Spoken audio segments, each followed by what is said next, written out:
안녕하세요. 웹3에 대해 고민하는 모든 분들을 위한 컨텐츠 블록 깨기 시즌3 웹3 사용 설명서 진행을 맡은 아나운서 황봄입니다.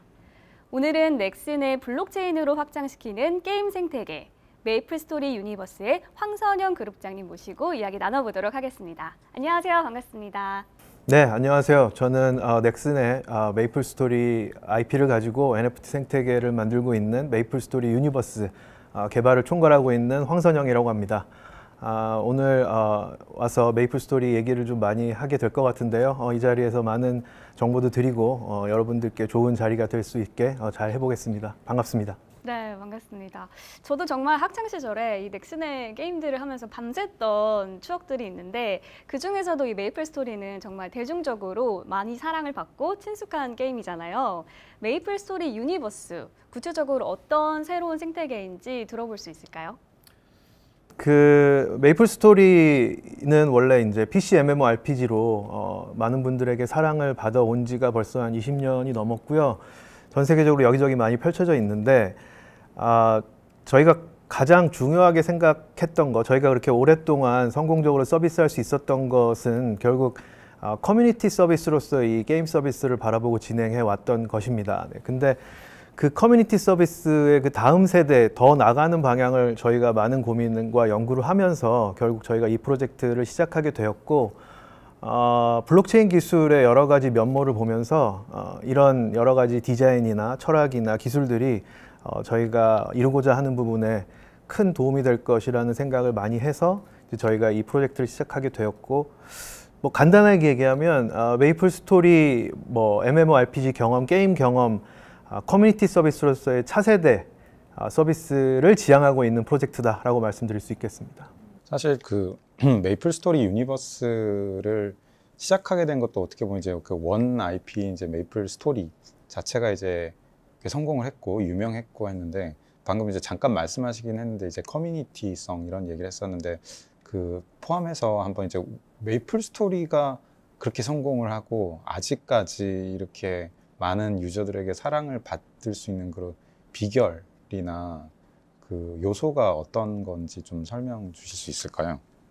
이제 게임 서비스가 온라인 게임 서비스로 진화를 하고 지금 이 시대의 모습까지 진화를 하는 과정에서 많은 회사들이 이제 여러 가지 전략과 방법을 가지고 발전시켜 왔지만 메이플 스토리 같은 경우는 게임 서비스, 게임 프로덕트를 넘어서 게임을 서비스로 바라보고 지금은 게임 서비스를 넘어서 이제 커뮤니티 서비스로 바라보고 있습니다. 그 커뮤니티 서비스로 바라본다라는 것의 의미가 단지 서비스 하는 주체가 컨텐츠를 만들어서 일방적으로 소비자한테 전달하고 소비자는 소비하고 하는 그런 형태를 넘어서서 사실 이제 커뮤니티의 서비스로서 커뮤니티가 원하는 방향으로 서비스를 더 확장해 나가고 커뮤니티와 호흡해 나가면서 더 이 게임 서비스 이상의 영역으로 계속 그 영역을 확장해 나가는 것을 저희는 커뮤니티 서비스라고 생각하고 있는데 그러한 부분들이 결국 커뮤니티의 어떤 잠재력을 서비스에 활용하면서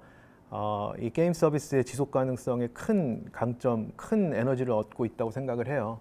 그래서 메이플 스토리가 이제까지 지속적으로 성공해 올 수 있었던 것은 뭐 수십 년 동안 많은 분들의 노력이 있었겠지만 결론적으로 저희가 지금 생각하는 부분은 이것을 커뮤니티 서비스로 바라보고 있고 게임을 넘어선 영역으로 다양한 도전을 계속해오고 있기 때문이라고 생각합니다.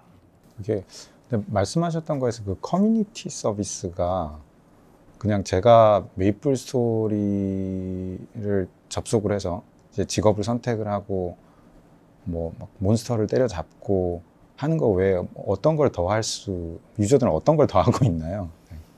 저도 온라인 게임을 이제 여러 가지 게임을 많이 경험을 하고 코어 게이머로서도 되게 많은 시간과 돈을 쓴 게임들이 꽤 있는데요. 이제 어느 순간 이제 저도 뭐 회사 때문에 바쁘다는 거 이러면서 이제 게임을 끊는 경우가 있는데 이런 경우 많이 보셨을 거예요. 게임은 끊었는데 커뮤니티는 계속 들어갑니다.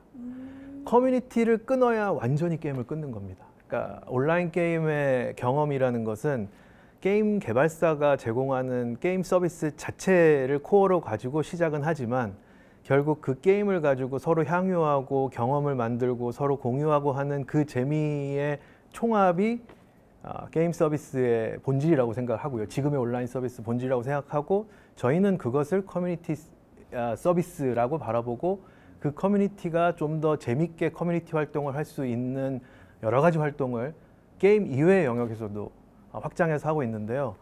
뭐 예를 들면 뭐 이미 커뮤니티 자체에서도 인플루언서 분들이 자체적으로 컨텐츠들을 생산하거나 그래서 커뮤니티 게임은 안 해도 커뮤니티 가서 그 인플루언서의 활동만 보고도 게임을 간접적으로 즐기는 사람도 있고 아니면 뭐 팬아트라든가 일러스트레이션을 뭐 막 제작을 하면서 그걸 가지고 또 커뮤니티 안에서 새로운 회작거리를 만들어서 즐기는 경우도 있고 이런 여러 가지들을 보면서 저희도 그런 거에 단초가 될 수 있는 뭐 개발팀이 혹은 저희 서비스팀이 주관하는 여러 가지 뭐 음악회 행사라든가 아니면 저희 IP 굿즈를 만들어서 막 팝업 스토어를 한다든가 하는 게임 외에 되게 여러 가지 방향에서 이제 많은 활동을 하고 있습니다. 저희는 그 모든 거를 이제 커뮤니티 서비스라고 저희는 생각하고 있습니다.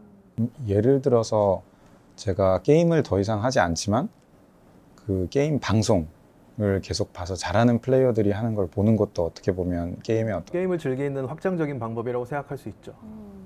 보통 이게 쉽게 게임을 안 하는 사람들 내에서는 오히려 그 커뮤니티 활동이 잘 보이지는 않는 것 같아요. 뭔가 그런 예를 들어서 내가 게임을 너무 좋아해서 막 게임 방송을 보러 가고 하면 왠지 오타쿠 취급을 받을 것 같고 뭐 너 그런 사람이었어? 뭐 이런 게 있을까 봐서 쉽지는 않은 것 같은데 말씀하신 것처럼 한 번씩 이제 게임 방송을 보거나 아니면 게임 콘텐츠를 좀 향하거나 하는 측면에서는 그 커뮤니티 서비스가 어떤 건지 좀 더 와닿는 것 같기는 하네요. 결국은 게임 서비스에서 더 넘어서서 커뮤니티 서비스로 확장한다는 거는 게이머만 우리 팬으로 우리 소비자층으로 두는 것이 아니고 아트를 즐기는 사람, 뭐 음악을 즐기는 사람, 상품을 구매해서 모으는 걸 즐기는 사람 다양한 팬층을 게임 하나로 확장을 하면서 팬들의 다양성이라고 할까요? 네, 그걸 확보하는 것이라고 생각을 하거든요. 팬들이 다양해지면 지속 가능성이 엄청나게 확대된다고 생각을 합니다. 그리고 그 다양함을 기반으로 IP가 강화되는 것이기 때문에 온라인 게임으로서부터 출발을 하긴 했지만 지금은 저희는 커뮤니티 서비스로 진화를 했고 그것이 저희가 아직까지도 주요하게 서비스를 할 수 있는 가장 근원이라고 생각합니다. 이 메이플 스토리의 참여 주체들의 활동 덕분에 성공할 수 있었다는 얘기를 듣고 보니까 게이머들이 예전부터 즐겨왔던 개념을 웹3 게임에서 더 확장시킨 것 같아요. 맞습니다.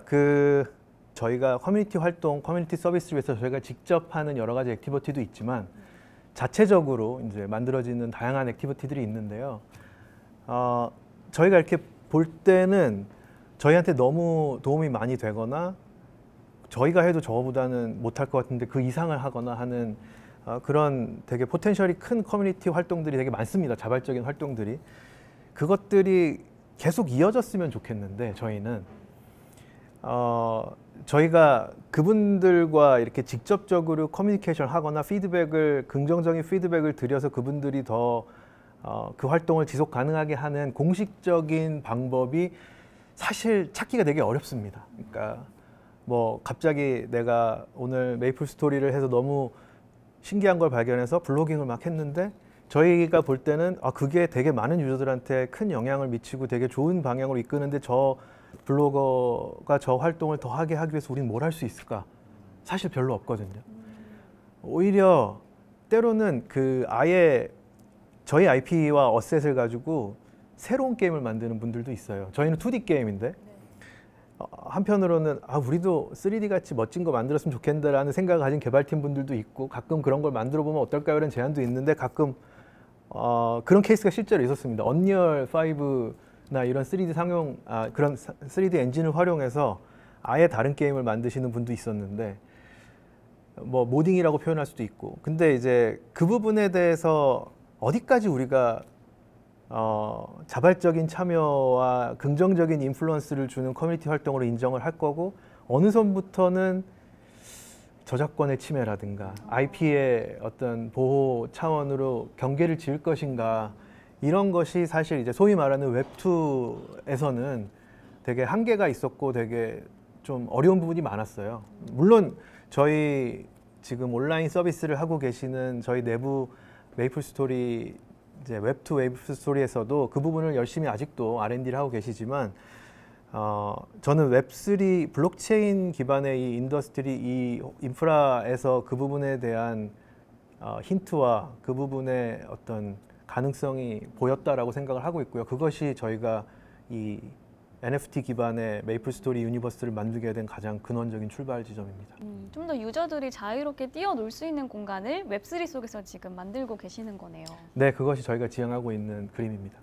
방금 말씀 주셨던 것처럼 사실 이제 뭐 웹3나 이런 것들 고민하면서 이제 요즘 들어와서는 또 특히나 더 이제 기업들도 이제 우리는 뭐 웹3 서비스를 한다라는 거를 좀 나아가서 기술 서비스가 아니니까 방금 말씀하신 커뮤니티 서비스를 강화하기 위해서 한다.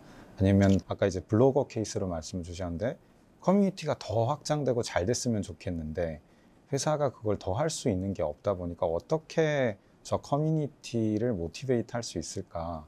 아니면 지원할 수 있을까?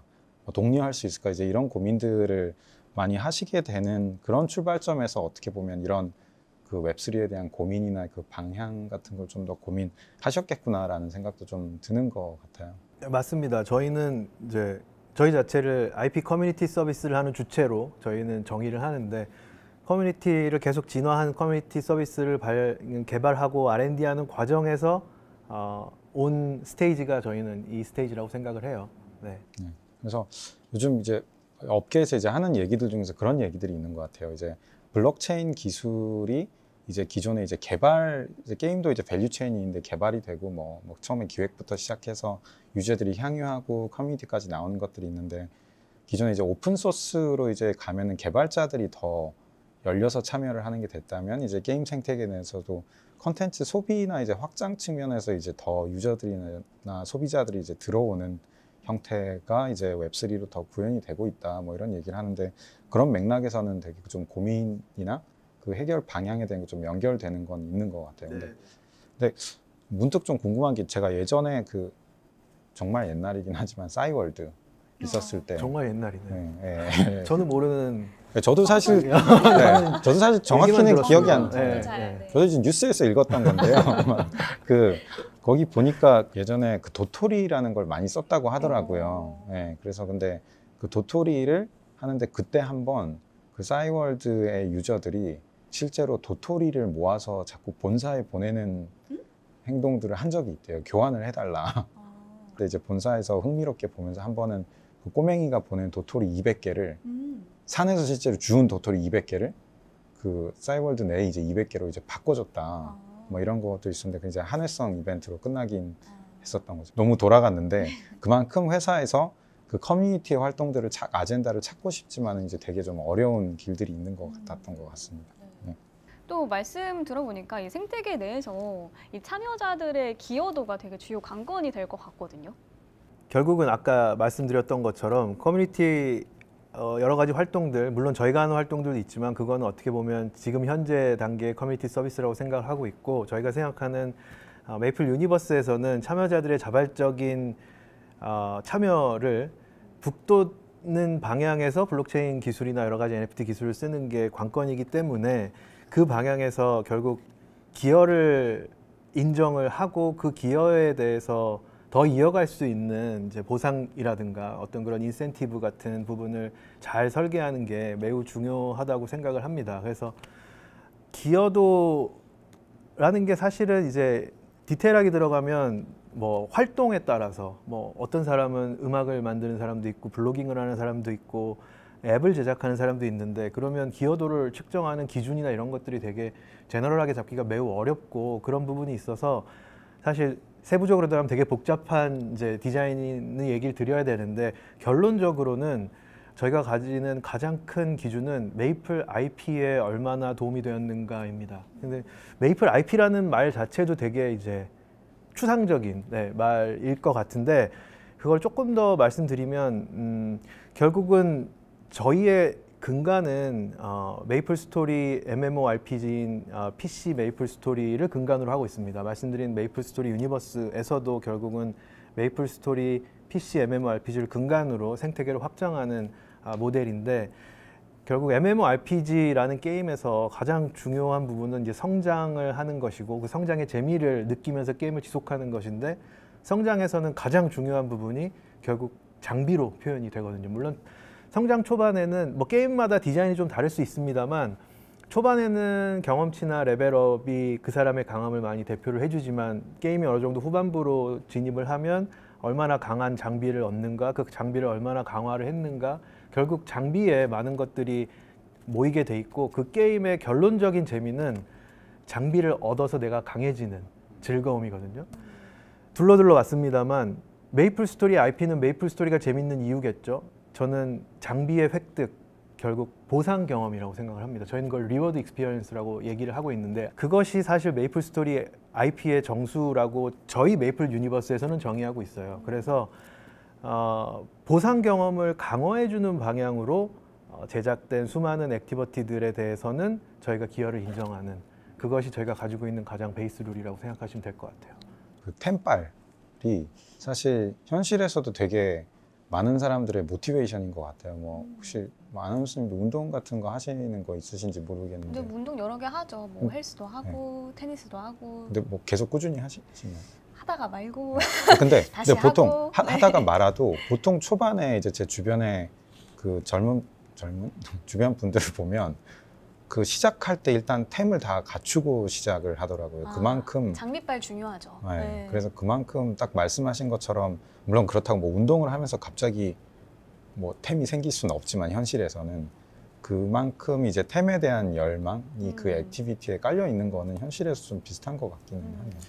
네, 뭐 아까 말씀드린 거에 이어서 조금만 더 설명드리면 그래서 아이템이 정말 중요한데 RX가 강화되는 방향, 메이플 스토리 IP가 강화되는 방향으로 기여도를 산출한다고 했는데 조금 더 디테일하게 말씀드리면 그런 액티비티들이 그 아이템의 활용처로서 기능을 하면서 아이템의 유틸리티를 확장시켜 준다거나 하는 것들이 결국 내가 똑같은 아이템을 얻었는데 기존에는 게임 안에서만 쓸 수 있었는데 보니까 저 옆에 다른 애가 만든 앱에 가서도 쓸 수 있고 혹은 여기 가서면 내가 포럼 활동을 하는데 내가 얻은 아이템을 내 풀픽으로 쓸 수 있게 해주거나 뭐 이런 식으로 결국 커뮤니티 안에서 저희 아이템의 어떤 그런 활용성을 높여주는 방향으로 활동을 많이 하면 할수록 저희가 이제 기여도 점수가 올라가는 방향으로 기여도를 책정하고 있고 저희는 그것이 결국 메이플 스토리 본연의 재미인 RX를 강화해주는 방향, 저희 IP를 강화하는 방향이라고 생각합니다.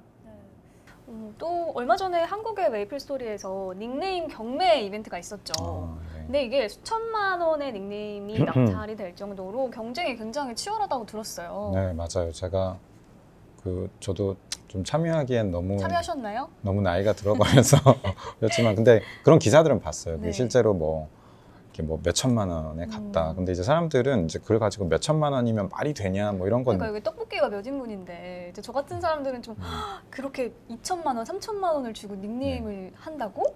그분들도 아마 떡볶이 먹고 배부를 때 사셨을 텐데 아마 제 생각에는 근데 네. 그게 몇 천만 원이냐라는 거를 보고 이제 공감이 안 되는 분들도 분명히 있겠지만은 네.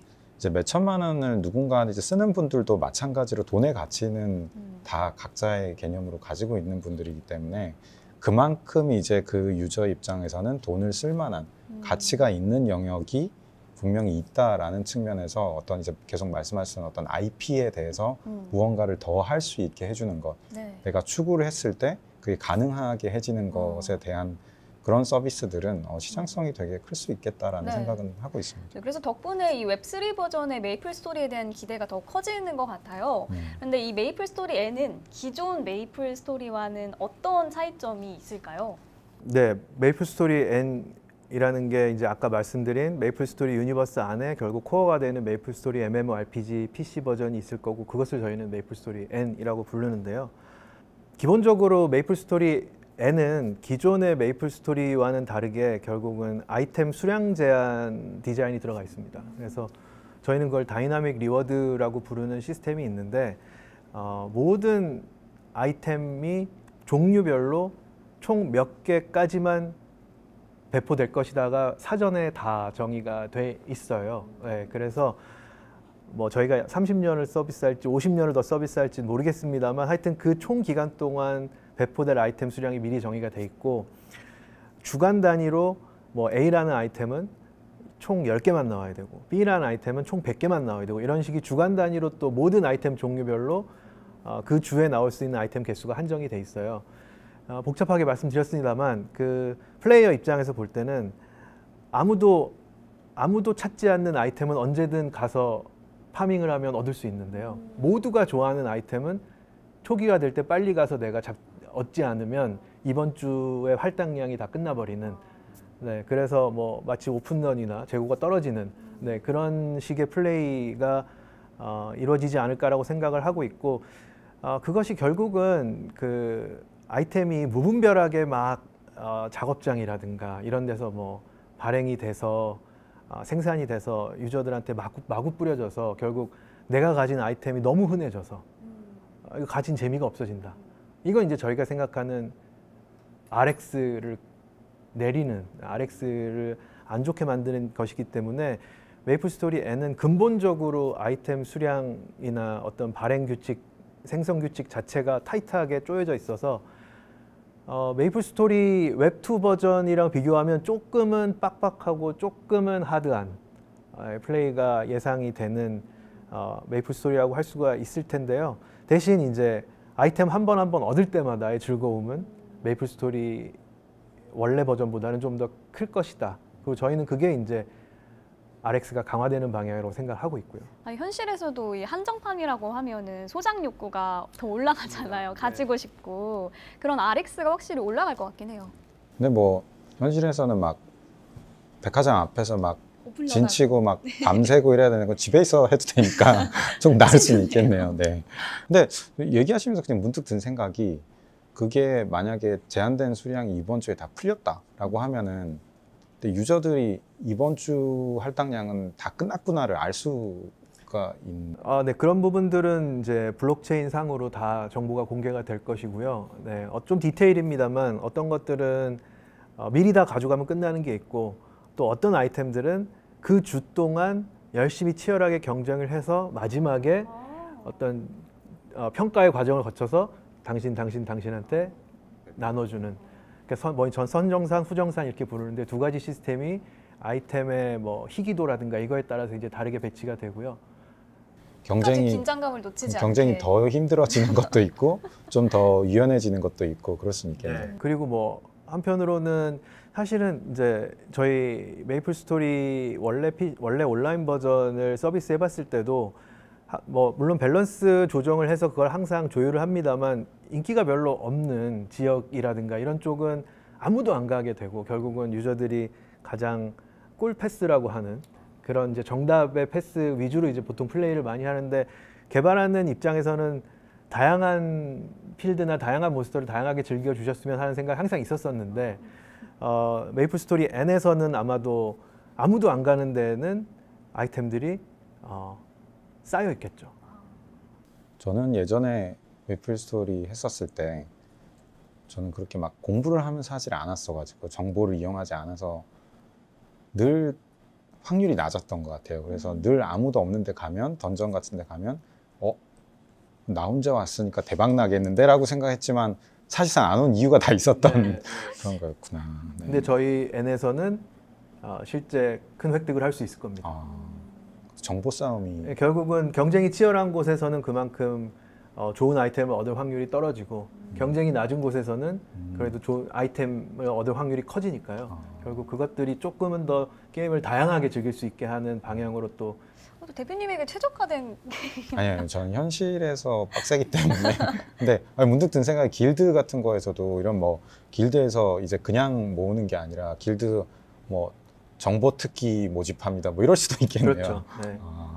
이런 게 사실 뭐 말씀하셨던 게 예전에 뭐 몇 년 전이고 나름 최근에도 또 있었지만 그런 P2E 쪽으로 하면서 자꾸 유저들한테 그 활동 보상이라는 게 게임을 자체를 했을 때 이제 보상을 하는 게 이제 조금 더 원시적인 이 보상 방식을 웹3로 어프로치를 했다라면 이제 그 조금 더 가서 IP 위주로 그리고 기여도에 맞춰서 이제 그런 쪽을 더 가져가시는 행보를 가져가시는 것 같은데, 뭐 지금 막 시작을 하시는 단계다 보니까 그런 부분들을 좀 보기는 어렵겠지만, 그래도 넥슨이라고 하면은 이제 예전에 이제 프리 투 플레이부터 뭐 여러 가지 산업에서 조금 새로운 트렌드나 이제 사업 모델 같은 걸 가져오면서 게임 산업의 이제 성장에도 많이 이제 주역을 이렇게 역할을 했었던 이제 회사인데 지금 이제 가지고 나오신 이제 웹3와 이제 뭐 RX에 대한 새로운 이제 강조나 커뮤니티 이런 부분들을 가져가시는 게 그 실제로 다른 게이머들이나 다른 게임들 혹은 다른 게임사와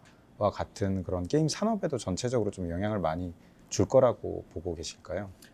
저희 그 앞서 말씀드렸던 커뮤니티 서비스로서의 관점으로 좀 말씀을 드리면 지금 현재도 저는 뭐 과거에 저희가 F2P 모델을 최초에 선보이고 그 이후에도 라이브 오퍼레이션이라는 개념을 통해서 서비스가 얼마나 게임 서비스가 얼마나 지속 가능한지에 대해서도 또 업계에 많은 인사이트를 만들고 전파를 했었던 것 같고 지금은 또 그런 차원에서 커뮤니티 서비스로서 더 나아가서 이제 커뮤니티에 저희가 직접 인게임 이외의 아웃게임 상에서 할 수 있는 여러 가지 다양한 활동들을 하고 있는 방향으로 많이 진화해 왔다고 생각하거든요. 이미 뭐 메이플 스토리에 뭐 이미 그 저희 유명한 강원기 디렉터님이라고 계신데 그분이 뭐 직접 커뮤니티 행사에 나가서 뭐 인플루언서로서도 활동을 한다든가 뭐 이런 것들은 사실 기존에 라이브 오퍼레이션을 하고 있는 게임 조직에서도 크게 해보지 않았던 영역이었는데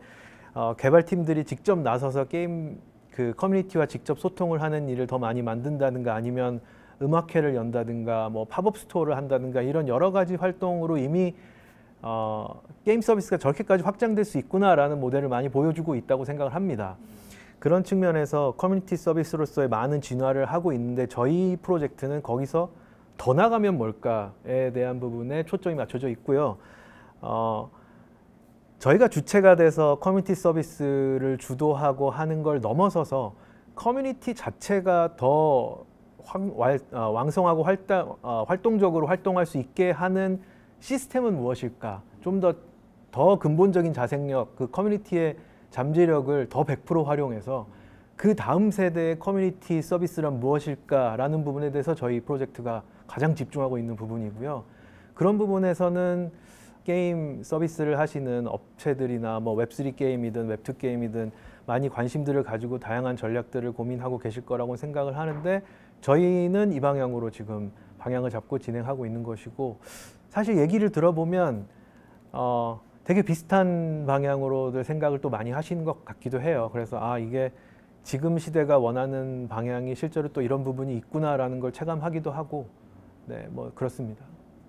예, 방금 이제 말씀 주셨던 부분 생각해 보더라도 사실 웹3가 이제 그 대중적으로 이제 많이 쓰이기까지는 그래도 이제 여전히 좀 허들이 있는 부분들이 있을 거라는 생각은 드는 것 같아요. 그래서 근데 뭐 당연히 모든 서비스가 이제 시간이 걸리고 하겠지만은 이제 웹3 게임의 대중화에 대한 뭐 무엇이 필요할까를 여쭤보기 전에 그 업계에서는 한 두 가지 시각으로 보는 것 같아요. 하나는 웹3 쪽의 게임은 훨씬 더 확장성이 빠를 거다. 왜냐? 이더리움이나 이런 데서 봐서 디파이 같은 것들이 얼마나 여기저기서 만들어지고 테스트가 되고 유명한 서비스는 뜨고 지고 했던 것들을 보면 한 개 주체가 하는 것보다는 훨씬 더 확장성이 빨랐다. 그러니까 웹3도 빠를 거다라는 얘기가 있는 반면에 또 이제 다른 다오 같은 조직이 이제 만들어졌다가 바텀업으로 올라오는데 저런 거는 맨날 중심 주체가 없으니까 결국 속도가 느리고 효율적이지 않다. 뭐 이런 얘기들도 있거든요. 그래서 저는 두 가지 질문을 여쭤보고 싶은데 하나는 웹3 대중화에 그 필요한 요소가 무엇일까에 대한 부분이고 이거는 뭐 두 번째는 뭐 정확히 알 수는 없겠지만 좀 더 이제 개인적인 차원에서 그게 뭐 얼마나 빨리 올 거라고 보시는지 이제 그런 부분들을 한번 좀 여쭤볼게요. 사실 솔직하게는 저는 웹3라는 단어의 정의를 아직도 명확하게 못 내리고 있습니다. 그러니까 블록체인 기술 자체를 말하는 것인가 아니면 어떤 탈중앙화라는 사상적인 무언가를 말하는 것인가 아니면 금융과 결합돼서 생긴 새로운 어떤 금융체계 기반의 인프라를 가진 새로운 어떤 뭐랄까요 경제 이 생태계를 말하는 것인가 라는 측면에서 사실 웹3라는 표현을 제가 사용하기 되게 조심스러워하는 측면이 있고요. 그런 측면에서 더 나아가서는 웹3 게임이라고 하는 건 더더욱 정의하기가 어려운 부분이라고 저는 생각을 하는데 뭐 이거는 좀 바보 같은 답일 수도 있습니다만 어떻게 하면 웹3를 더 대중들에게 다가갈 것인가라는 질문보다는 내가 계속 해오던 일에 저 기술이 어떻게 내 다음 세대의 고민을 해결해 줄 것인가의 입장으로 항상 바라보고 있는 것 같아요. 그런 측면에서 웹3 게임까지 확장해서 이야기를 하면은 뭐 약간 조심스러운 부분도 있는데 그 블록체인 기술과 웹3 게임 뭐 한 몇 년 전에 되게 많이 나왔던 웹3 게임들을 보면 결국은 탈중앙화된 이더리움이든 어떤 그런 네트워크 위에서 그 경제 체계를 이용하는 어떤 어플리케이션으로서의 이제 게임의 포지셔닝이었던 것 같고, 그것들이 이제 어떻게 하면 좀 더 다양한 사람들이 경제 체계에 들어오게 하는가에 대한 되게 허들 낮은 어떤 그런 컴포넌트로서 게임이 되게 좋은 역할을 할 수 있을 거다라고 저도 공감을 합니다만, 한편으로는 그렇게 생각하기 때문에 결국 게임의 이 경제 체계를 연결시키는 그 부분에서 이제 얼마나 고도화된 메커니즘을 설계를 하느냐에 따라서 그게 성공하기도 하고 실패하기도 하고 했던 거라고 생각을 하거든요. 업계가 그렇게 생각을 했다고 생각을 하는데, 저는 탈중앙화라는 가치가 사실 저는 제일 중요하다고 생각을 하는데요. 이게 요새는 탈중앙화라는 얘기 잘 안 하시는 것 같아요, 업계에서. 이제 약간은, 근데 저는 그게 되게 개인적으로 중요하다고 생각하는 이유가 커뮤니티 서비스라는 부분에 가장 집중하고 있기 때문에, 이 커뮤니티를 서비스 주체가 운영하는 것이 아니라 커뮤니티의 자생력을 가지고 커뮤니티가 확장되고 지속 가능성을 만들어내는 측면이 저에겐 중요하기 때문에 저는 탈중앙화라는 부분을 가장 중요하게 바라보고 있고, 그런 측면에서 탈중앙화된 네트워크에 우리 게임이 어떻게 올라갈까가 포인트라기보다는 우리 게임은 어떻게 탈중앙화를 할 수 있을까가 저희의 고민 포인트예요. 그래서 저희 게임이 탈중앙화된 네트워크나 경제 기반에 어떻게 연결될까는 그 다음 과제일 수 있을 것 같고, 기본적으로 탈중앙화된 커뮤니티 서비스, 탈중앙화된 이 기술의 디자인과 이 철학을 최대한 잘 활용하는 탈중앙화된 게임 자체는 무엇일까가 사실 저희의 가장 집중 포인트라고 말씀드릴 것 같습니다. 그 서비스를 그렇게 이제 설계를 만약에 마치고 나면 여전히 이제 근데 이제 블록체인 기술 기반에 있는 기능들이나 어떤 뭐 펑션들을 사용해야 되는 경우가 많은데, 이제 그게 또 웹3가 정확히 뭐라고 정의하긴 다르겠지만 어쨌든 그 메이플 유니버스를 만들어 가는 데 있어서 장애물이 될 수도 있을 것 같은데, 그런 측면에서 이제 유저들이 그 웹3 이제 블록체인 게임을 그 더 쉽게 사용하고 대중화되는 데 있어 가지고 어떤 부분들이 좀 더 구체적으로 개선이 되는 것들이 있으면은 유저들의 어떤 편의성이나 대중성을 좀 더 강화하거나 조금 더 앞당길 수 있을까요? 뭐 되게 다들 하는 대답이실 것 같습니다만, 웹3인지 모르면 되겠죠. 뭐 재밌게 했는데, 똑같이 했는데 이게 블록체인 뭐였어? 이게 웹3였어? 라고 하면 된다고 생각을 해요. 그게 가장 커먼 센스라고 생각을 하는데, 물론 뭐 여러 가지 규제들 때문에 뭐 본인 확인이 안 되면 뭐 게임 아이디를 만들기 어렵다거나 뭐 이런 것들이 국가별로 다 다르고 하기 때문에 이제 그런 부분들이 블록체인의 여러 가지 지금 현재 어떤 컨센서스랑 부딪히는 부분들은 있는 것 같아요. 근데 그런 부분들은 시간이 해결해 줄 거라고 생각하고, 결국 진화의 방향은 정말 블록체인이 성공하면 블록체인인지 모르고 하는 모습이어야 되지 않을까 싶습니다. 뭔가 블록체인이라는 특정 이제 기술을 가지고 활용법을 예전에 이제 많은 기업들이 찾았었는데, 이제 그 방향이 아니라 오히려 그냥 원래 가지고 계신 어떻게 되면 좀 더 탈중앙화된 형태의 그 게임 커뮤니티 형 게임을 만들 수 있을까에 대한 고민으로 출발을 하시면서, 그게 잘 되기 위해서 그거를 가속화하기 위해서 우리가 뭘 해주면 될까, 이제 그런 측면에 고민을 하다 보니까 뭔가 의학에서도 이렇게 양약이랑 이제 한약 쪽이 있는데, 양약은 특정 기능을 딱 하는 건데, 이건 뭔가 뭐 원초적으로 그 전체적인 기운을 조금 더 아, 개선시켜서 근본을 알아서 해결해서 잘해서 그래서 뭐가 정확히 해결됐는지 모르겠지만 왠지 어제보다 오늘은 다 낫고 뭔가 잘 돌아가고 하는 그런 생각이 좀 들었던 좀 생뚱맞긴 한데 요새 한약 드시고 계시다고 예, 또 그렇게 비유를 하시네요. 요즘 한약 맹신하고 있어가지고 사실 저는 이제 그 전에는 게임 개발을 계속 해오다 보니까 게임 인더스트리라는 건 이제 꽤 오래되기도 했고 이제 안정적으로 이제 진화를 하는 영역에 들어섰다 보니까 사실 변화가 그렇게 크게 많지 않았는데 이 업계에 들어오면서 너무 6개월 전 얘기와 지금의 얘기와 이제 산업이 초기 물론 오래 계신 분들은 뭐 이미 중기인데요라고 하실 수도 있지만 어쨌든 대중의 시선이나 저 밖의 시선에서 봤을 때는 이제 그런 부분들이 있어서 정말 저는 그 변화가 엄청 빠르고 어제 얘기했던 거 처음 들어서 막 공부하고 이제 드디어 안 것 같아라고 한 3개월 지나면 그거 이제 안 하는데요라는 이런 것들이 많은 업계라고 생각을 하는데 그러면서 제가 요새 하는 생각은 지금 대표님 말씀하신 것처럼 뭔가 하나 탁 이걸 잡고 하는 것보다 이거 잡다 보면 계속 쫓아갈 수밖에 없겠다. 가장 근원에 그래도 뭐가 살아남을까? 그리고 이 근원을 쫓다 보면 결국 몇 년이 지나도 그간에 했던 고민들이 분명히 의미가 있을 것이다 라는 생각을 개인적으로 하는 것 같아요. 웹3계 한방 게임 네. 네. 설명 잘 들었습니다. 네. 그리고 아까 또 말씀하셨듯이 메이플 스토리 유니버스는 더욱 한층 진화된 커뮤니티 서비스를 강조하고 있잖아요. 근데 구체적으로 이 커뮤니티를 어떻게 활용할 계획인지 놀이나 문화에 대해서도 좀 들려주세요.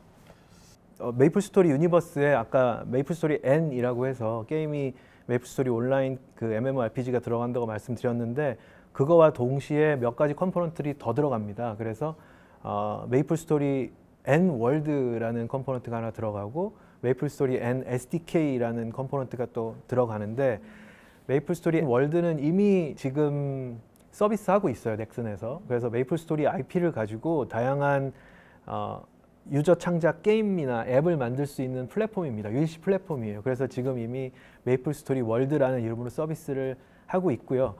그 서비스를 저희 웹3 버전으로 블록체인 버전으로 바꿔서 여기서 이제 뎁들을 만들어내서 NFT의 활용성을 높여줄 수 있는 그런 창작들을 커뮤니티가 좀 더 쉽게 할 수 있게 거기에는 저희 IP도 다 제공이 될 것이고 거기서 쉽게 되게 유저 프렌들리한 UI를 통해서 뎁들을 자유롭게 만들 수 있는 플랫폼을 같이 출시를 할 계획이고요. 물론 시간은 조금 텀들이 있습니다만 같이 출시를 할 계획이고 그 다음에 메이플 스토리 SDK라고 해서 메이플 스토리 월드는 유저 프렌들리한 인터페이스 때문에 훨씬 더 접근은 쉽겠지만 활용성이나 이런 부분은 당연히 제약이 어느 정도 있는 플랫폼일 텐데 SDK는 API 단에서 이제 개발자들을 대상으로 제공하는 어떤 개발 셋이기 때문에 좀 더 다양한 형태, 좀 더 다양한 플랫폼의 확장성 있는 형태로 뎁이나 여러 가지 커뮤니티의 액티비티들을 개발할 수 있는 형태로 저희가 제공을 하려고 개발 중에 있습니다. 그래서 요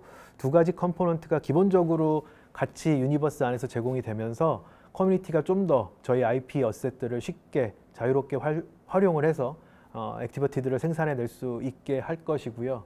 사실 뭐 더 나아가서는 꼭 그렇게 앱이나 뎁이나 이렇게 조금은 내가 앱을 만들 수 있을까? 뎁을 만들 수 있을까? 일반인들이 생각하기엔 어려운 영역에만 저희가 기여를 인정하는 것이 아니고 아까 말씀드렸던 뭐 블로깅이나 아니면 뭐 스트리밍이나 여러 가지 형태의 컨텐츠들도 기여를 인정받고 커뮤니티 활동을 이어갈 수 있게 하는 또 기여도 시스템을 또 체계적으로 만들고 있어서 뭐 메이플 IP에 관심 있는 분들은 되게 다양한 형태로 참여할 수 있도록 저희가 개발하고 있습니다. 탈중앙화된 게임이라는 것은 결국 커뮤니티가 지금 이제 여러 가지 유니버스 안에 툴들을 활용해서 커뮤니티가 이제 직접 컨텐츠를 만들 수 있는 활로가 열린 것이기 때문에 커뮤니티가 컨텐츠를 직접 제작도 하는 그래서 같이 만들어가는 이제 유니버스 메이플 스토리 서비스가 되는 것을 목표로 하고 있는데 결국 그 기여들을 저희가 기여도 시스템을 통해서 인정을 할 경우에 그들에게 무엇을 주는 것이 가장 좋을까에 대한 고민이었었어요. 메이플 스토리 IP 안에서는 아까 말씀드렸듯이 보상 경험이 가장 중요하고 그 보상 경험이라는 것은 결국 아이템의 획득을 통해서 얻을 수 있게 되고 결국 아이템을 생성한다라는 그 부분이 사실 가장 중요한 어떤 능력이라고 생각을 합니다. 그건 당연히 아이템을 생산하고 배치하고 하는 것은 서비스 주체만 해왔던 일이죠. 그렇죠. 네. 그런데 컨텐츠 서비스 주체는 저희 넥슨 서비스에서는 저희가 직접 컨텐츠도 개발을 하고 그 컨텐츠에 맞는 리워드 아이템을 거기다 배치를 해서 서비스를 하고 하지만 이젠 커뮤니티가 그런 컨텐츠를 개발을 해내면 커뮤니티도 거기에 적절한 리워드든 뭐든 걸고 싶어질 것이고 그것이 어떤 방향으로든 제공이 되면 당연히 이 커뮤니티의 활동은 뭔가 공식적인 어떤 컨텐츠 보급 창구로서 더 강한 영향력을 가지게 되고 더 지속 가능성을 가질 거라고 저는 생각을 하거든요. 그래서 결국 아이템을 커뮤니티가 리워드를 자기 커뮤니티 액티비티에다 배치할 수 있는 그런 어떤 프로세스를 말씀드리는 것이고요. 아이템 발행 능력이라는 것이 이제 되게 복잡하게 말씀을 드리고는 있는데 결국은 아까 말씀드렸던 다이나믹 리워드에 대해서 다시 말씀드리면 다이나믹 리워드가 주간별로 아이템별로 몇 개가 생산돼야 된다가 다 정해져 있는데 예를 들어 A 아이템이 이번 주엔 10개만 생산돼야 되는데 기여도 평가를 해봤더니 메이플 스토리 N은 저희도 기여도를 측정받아서 아이템을 얻어요. 똑같은 커뮤니티 참여자처럼. 그래서 메이플 스토리 N이 80%의 기여를 했어요. 총 100%라면. 그러면 10개 중에 8개를 메이플 스토리 N이 가져가고요. 나머지 2개는 기여도 순서에 따라서 기여도 높은 커뮤니티의 크리에이터가 가져갑니다. 그래서 그것을 자기 액티비티에다가 배치를 해서 유저들한테 컨텐츠를 제공하게 되겠죠. 아까 말씀드린 그 아이템 발행이라는 전체 계획을 통해서 발행을 하게 될 텐데 저희 서비스 주체조차도 저희가 한 기여, 그 기여도 판별에 따라서 저희가 한 기여 기반으로 저희가 리워드로 배치할 수 있는 아이템을 매번 받게 되고 다른 크리에이터들도 저희와 동일한 룰로 경쟁을 해서 아이템을 가져가게 됩니다. 그 아이템을 가져간다는 그게 바로 아이템 발행 능력이라고 보시면 될 것 같고요. 그래도 그룹장님이신데 약간 좀 더 유리하게 하나 정도 따로 가질 수 있는 방법은 없는 거죠? 그거는 저희가 또 블록체인 위에서 개발하기 때문에 모든 게 다 클리어하게 공개가 될 것이고 이번 주에 몇 개가 나가야 되는데 기여도에서 누가 몇 개 가져갔고 다 공개가 될 예정이고요. 물론 아마 서비스 초반부에는 메이플 스토리 N이 많은 역할을 할 것 같아요. 결국 이게 이제 핵심 그 컨텐츠로서 많은 역할을 하겠지만 서비스가 오래 지속이 되면 될수록 이제 참여자들의 기여도가 높아지게 되면 나중에 가서는 진짜 메이플 스토리 N이 뭐 하나도 못 가져가는 상황이 되면 저희 프로젝트가 성공한 게 아닐까라는 생각이 듭니다. 아름다운 결말이라고 해야 될지 좀 애매한 부분이 있지만 네. 신선하네요. 그래도 네. 확실히. 근데 이 아이템을 발행하는 자격 개념이 굉장히 신선한데 아까 탈주 강화를 고민한 끝에 나온 결과물인지 어떻게 이 자격이 나오게 된 탄생 배경이 좀 궁금하거든요. 네, 맞습니다. 결국은 탈중앙화라는 키워드와 연결이 돼 있어요. 그 가장 중요한 기능을 참여자들과 나눈다는 것이고요. 그것이 이제 결국 탈중앙화겠죠. 넥슨이 기존의 서비스를 진행하는 경우에는 뭐 어느 필드에 어떤 아이템이 몇 개가 들어가고 뭐 드롭률은 어떻게 설정을 한다든가 이런 것들을 전반적으로 다 물론 모든 지표를 보고 가장 IP가 강화되는 방향으로 작업을 합니다만 그 탈중앙화를 해야 되는 이유는 당연히 커뮤니티가 자생력을 가지고 더 그 저희 서비스 주체의 힘을 덜 빌고서라도 더 지속 가능한 걸 만들기 위해서 탈중앙화를 해야 되고 그러기 위해서는 저희가 일일이 다 관장했던 그런 가장 중요한 부분들을 기여자들에게 나눠주는 부분들이 가장 핵심이라고 생각을 합니다. 그래서 그게 다 연결되어 있는 부분이라고 생각을 하고 있습니다. 메이플 스토리 N의 기여도가 0이 되는 그날까지 응원을 하고 싶고 근데 또 그룹장님께서 이 메이플 스토리에서 이미 유명한 디렉터셨다고 들었거든요. 이 디렉터의 경험이 현재 이 유니버스 프로젝트에 도움이 된다고 좀 느끼시나요?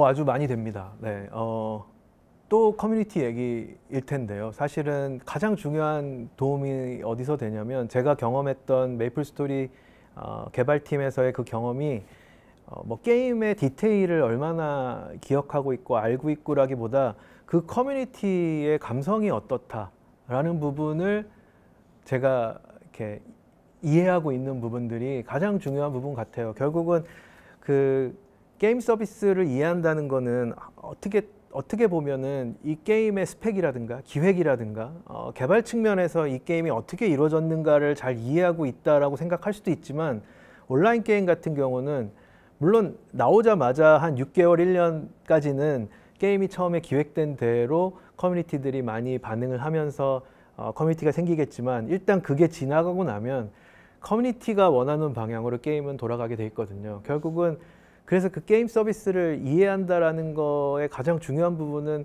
커뮤니티를 잘 이해하고 있는 부분인 것 같아요. 그런 측면에서 제가 개발팀에서의 경험이 사실은 지금의 유니버스 프로젝트에서도 같은 IP를 다루고 있으니까 결국 같은 감성의 커뮤니티가 될 확률이 높겠죠. 네, 그런 부분들을 제가 조금이라도 인지하고 있을 수 있는 게 도움이 많이 되는 것 같습니다.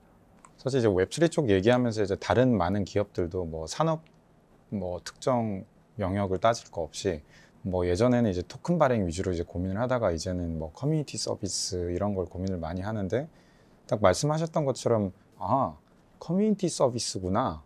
이걸 하면 되겠네라고 해서 성공을 하는 게 아니라 실제로 그 커뮤니티가 어떻게 돌아가는지 이해를 하고 그거를 만들어낸다는 게 사실 쉬운 작업은 아니다 보니까 그게 얼마나 많은 이제 경험과 무슨 매뉴얼을 따라가는 것도 아닌 만큼 이제 그런 부분들이 이제 쉽지는 않지만 굉장히 이제 중요하고 그런 부분들에 대한 이제 중요도를 많이 인지를 하고 가는 게 되게 중요할 것 같다는 생각을 하게 되는 것 같아요. 왜냐하면 딱 말씀하셨던 것처럼 기존에 이제 다른 회사들에서도 이제 웹3 쪽에 뭐 디렉터를 맡는다라고 하면 그냥 웹3 잘 알면 되겠지라고 하지만 말씀하신 것처럼 상당히 큰 오늘 이제 대화를 계속 하다 보니 기승전 커뮤니티로 이제 계속 되는 것 같은데 그런 커뮤니티에 대한 결국 이해도가 어떻게 보면 블록체인 기술이나 이런 것보다 훨씬 더 중요한 그 가장 중요한 컴포넌트일 수도 있겠구나라는 생각은 들어서 아마 이제 보고 계신 이제 시청자분들 같은 경우도 그런 부분들을 좀 많이 염두에 두시면 좋겠다는 생각이 좀 드는 것 같습니다. 네. 이제 지금까지 이제 이 뭐 메이플 스토리 이제 유니버스에 대한 이해, 이제 뭐 그 커뮤니티의 속성 뭐 이런 것들을 좀 얘기를 했는데 사실 이제 많은 분들이 또 궁금해하는 거는 이 웹3를 추진한다는 것 자체가 심지어 그런 얘기들도 해요. 이게 오히려 웹3라고 하면 일단 몇십 점 까고 들어가는 거다. 뭐 이런 얘기들도 하는 것 같아요. 이제 그만큼 반대로 뭐 기술적으로도 그렇지만은 이거를 추진하는 것 자체가 되게 어려운 거는 많은 분들이 이제 절감하고 있는 부분일 것 같은데 처음부터 지금까지 이렇게 끌어나와서 이제 이런 것들을 계속 가져가시기까지 되게 난관, 풍파가 많으셨을 것 같은데 그런 게 어떻게 좀 이겨 나오셨었나요? 눈물 없이 들을 수 없는. 좀 회사 내에서는 환영하는 분위기였는지 아니면 좀 반대하는 분위기였는지 그런 것도 좀 궁금하거든요. 결론적으로 말씀드리면 지금은 당연히 회사에서 전폭적인 지지를 받고 있고요.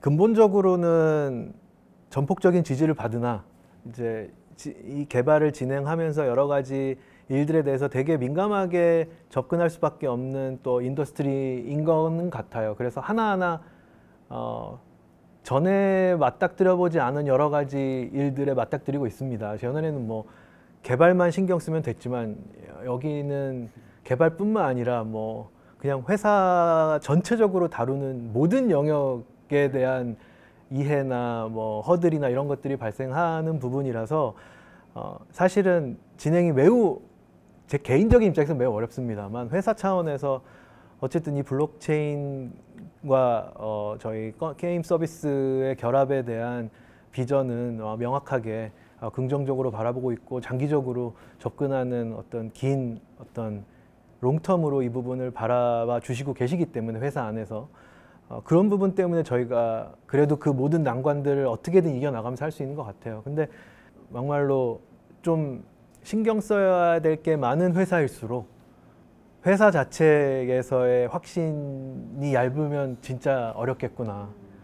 정말 네, 그런 생각을 많이 합니다. 근데 뭐 저희 같은 경우는 분명히 장기적인 관점으로 비전을 가지고 하고 있다라고 회사에서 명확하게 또 생각을 하고 계시고, 그런 측면에서 메이플 스토리라는 가장 또 저희 넥슨의 가장 대표적인 IP 중에 하나를 이걸로 하고 있기 때문에 그런 부분만큼은 그래도 지금까지 저희가 쭉 시장의 흔들림, 시장의 어떤 분위기와 무관하게 계속 이어져 올 수 있었던 것 같습니다.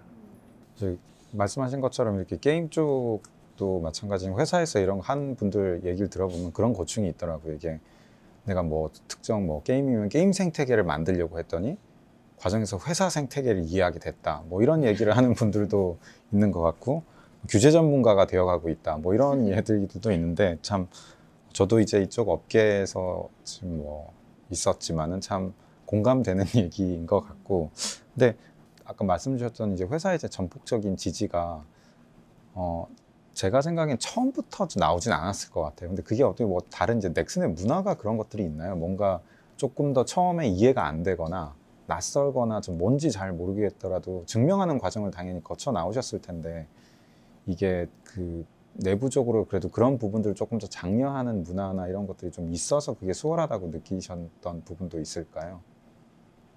제가 회사의 전체적인 부분까지는 알기 어려운 부분들이 있다 보니까 뭐 전반적인 분위기가 어떤지까지는 모르겠습니다만, 사실 넥슨이 그런 이미지는 있는 것 같아요. 되게 다양한 프로젝트들이 시도가 되고 있고, 뭐 그래도 그나마 좀 프로젝트들이, 게임들이 되게 다양한 장르에, 다양한 플랫폼에 나오고 있다라는 부분이 결과론적으로는 시장에서 인지되고 있는 부분이라고 저는 생각하고 있고요. 그런 측면에서 당연히 이런 어떤 비전이 있는 기술과 또 저희가 중요하게 생각하는 부분에 이 교접점이 있다면 뭐 이런 부분도 일단은 진행해 보자, 어디까지는 라는 그 문화는 뒷받침이 되는 것 같습니다. 대표님도 지금은 젠글을 만드셨지만 넥슨의 계열사에 한때 몸 담고 계셨잖아요. 네. 이런 프로젝트를 진행한다고 제안을 했을 때 어떻게 전폭적으로 지지를 하셨을 것 같나요? 아직도 계시다면? 저는 뭐 그때 있었을 때 그런 의사결정을 하는 수준은 아니었기 때문에 마음속으로는 응원을 되게 많이 했을 것 같습니다. 네. 네. 그래서 오히려 저도 이제 근데 다른 기업들도 이제 많이 보다 보니까 그러니까 볼드하게 처음부터 그런 이제 핵심 IP나 이런 걸 가져가기까지는 의사결정이 꽤나 어려웠을 텐데, 참 오히려 그리고 훨씬 더 큰 회사고 하다 보니까 고민할 것들, 고려할 것들이 많았을 텐데, 이제 그런 측면에서 여기 경영진 분들이 되게 그런 부분에 있어서 되게 볼드한 의사결정을 하기까지의 인사이트나 그런 게 굉장하겠구나라는 생각들을 좀 했던 적은 있는 것 같습니다. 네. 네. 사실 이게 그런 것도 있는 것 같아요. 저희는 라이브를 계속 해오다가 그 다음 고민으로 여기 와 있는 거기 때문에 그걸 왜 합니까? 라는 어떤 맥락에 있어서 이제까지 해온 거 고민의 연장선상이고 다음 20년을 위해서 하는 겁니다 라는 부분이 뭐 특별히 누가 이렇게 반대할 수 있는 영역은 아닌 것 같아요. 네, 결국 뭐 커뮤니티 서비스로서의 진화라는 측면에서는 뭐 모두가 인정하는 맥락이었다고 생각을 합니다. 굉장히 자연스럽게 진행이 됐었겠네요. 네. 근데 이제 그게 그 메이플 스토리 유니버스 자체도 그렇지만 이제 계속 확장을 하려면 그 생태계 내에서 이제 다른 D앱이나 이런 것들도 계속 나와야 될 텐데, 이런 D앱 관련된 어떤 계획이나 이런 부분 중에서도 얘기해 주실 수 있는 게 있으실까요? D앱 관련돼서는 사실 아까 이제 말씀을 한번 드리긴 했는데, 저희가 메이플 IP를 커뮤니티가 조금 더 활용하고 더 다양하게 쓸 수 있는 장치로 메이플 스토리 앤 월드라든가 SDK 같은 것들을 배포를 해서 커뮤니티들이 좀 더 쉽게 저희 유니버스에 온보딩해서 기여하고 같이 유니버스를 만들어 나갈 수 있도록 오픈 직후부터 열심히 저희가 그런 부분들을 개발해 나갈 예정이고요.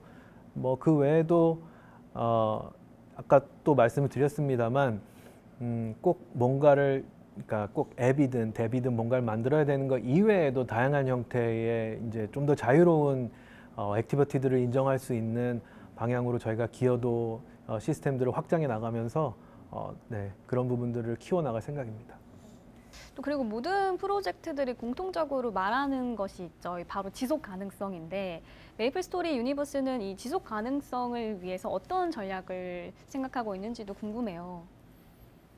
일단 저희 프로젝트가 메이플 스토리 IP의 지속 가능성을 위한 프로젝트고요, 기본적으로. 그리고 저희 프로젝트 자체에서의 지속 가능성에 대해서 말씀드리면, 원래 이렇게 제가 커뮤니티를 이렇게 강조하려고 한 게 아닌데 계속 그 얘기가 나오게 되는데, 커뮤니티의 잠재력을 극대화시키는 게 가장 이제 중요한 부분이라고 저희는 생각합니다. 그러니까 저희가 저희 힘으로 뭔가를 하는 것보다 커뮤니티가 가진 잠재력을 터트릴 수 있는 기반과 어떤 그런 체계를 만들어내서 그걸로 이제는 다음 세대의 지속 가능성을 만들 수 있다는 것을 보여주는 것이 저희 프로젝트의 가장 중요한 부분이어서, 그 자체가 또 저희 프로젝트를 넘어서서 메이플 IP로서의 지속 가능성을 위한 어떤 큰 틀의 고민이라고 봐주시면 좋을 것 같아요.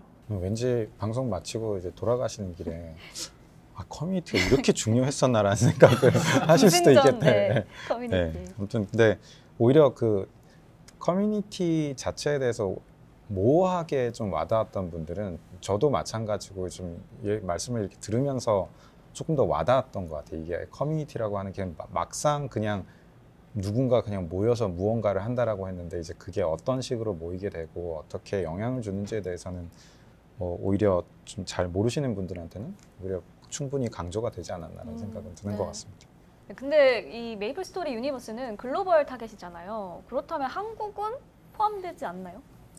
네, 안타깝지만 한국은 일단은 서비스 대상국이 아니고요. 저희는 이제 물론 여러 가지 법무 검토를 거치고 있습니다만, 이제 그 법무 검토가 완료가 돼서 서비스 가능한 국가들이 추려지면 그 국가 대상으로 서비스를 하게 될 거고, 아마도 글로벌리 여러 가지 국가들이 포함이 될 텐데 일단 한국은 제외가 될 예정입니다. 한국 유저들에겐 굉장히 아쉬운 소식이네요. 뭔가 이제 앞으로 뭐 그런 패키지들이 나오지 않을까.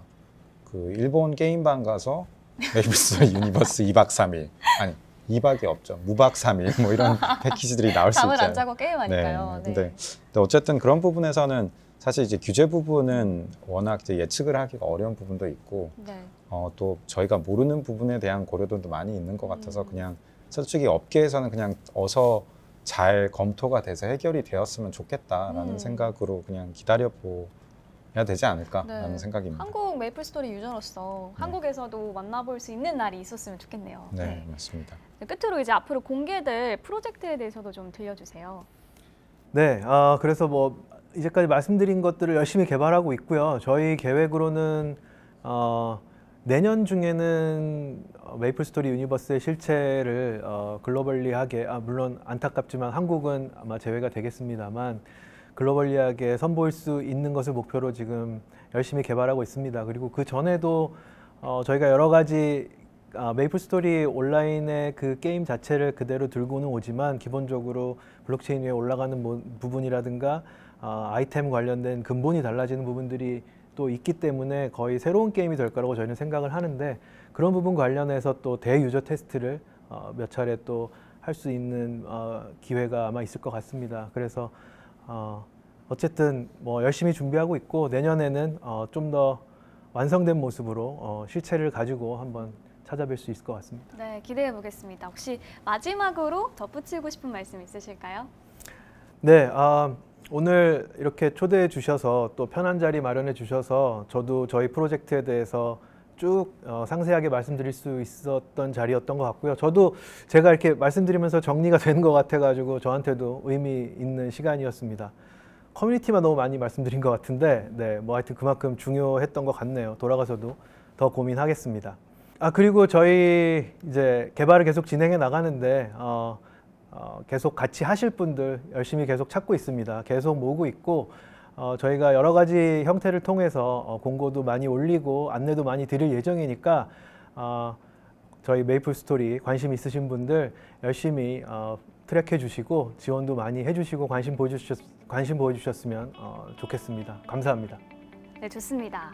네, 이렇게 해서 황선영 그룹장님 모시고 메이플 스토리 유니버스에 대해서 이야기 나눠봤습니다.